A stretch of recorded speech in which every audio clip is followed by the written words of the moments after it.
विश्वश्रवा ने मुस्कुराते हुए कहा, अमरता केवल ईश्वर के पास है पुत्र, पर तुम अपने कर्मों से अमर हो सकते हो। इस बात ने रावण के मन पर गहरी छाप छोड़ी। रावण केवल एक राक्षस राजा नहीं थे, वो एक महान तपस्वी भी थे। उनकी तपस्या की कहानियां आज भी लोगों को प्रेरित करती हैं।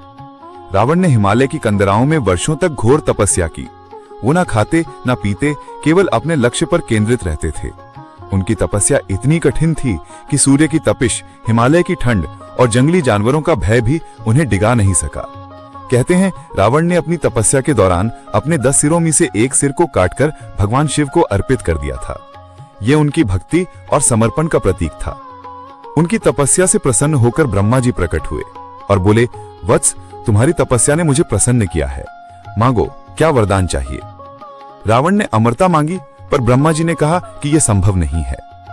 तब रावण ने चतुराई से वरदान मांगा कि वो देवताओं, राक्षसों, यक्षों और अन्य प्राणियों से मृत्यु का भय ना रखे।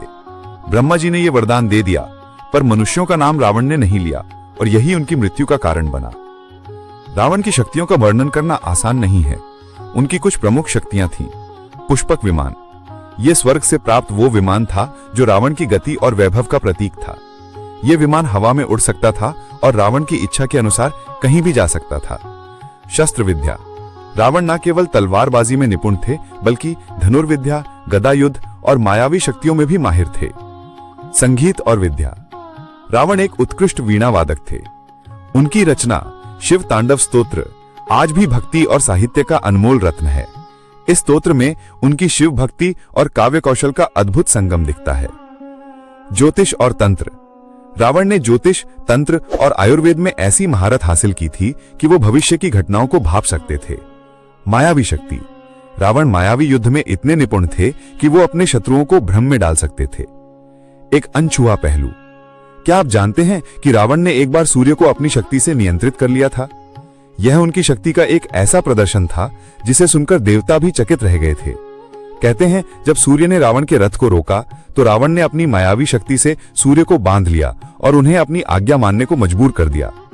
यह घटना रावण की अपार शक्ति का प्रतीक है। रावण की विद्या इतनी थी कि वो चारों वेदों के ज्ञाता थे। उन्होंने रावण संहिता नामक ज्योतिष ग्रंथ की रचना की, जो आज भी ज्योतिषियों के लिए एक महत्वपूर्ण ग्रंथ है। उनकी बुद्धि और शक्ति का कोई सानी नहीं था।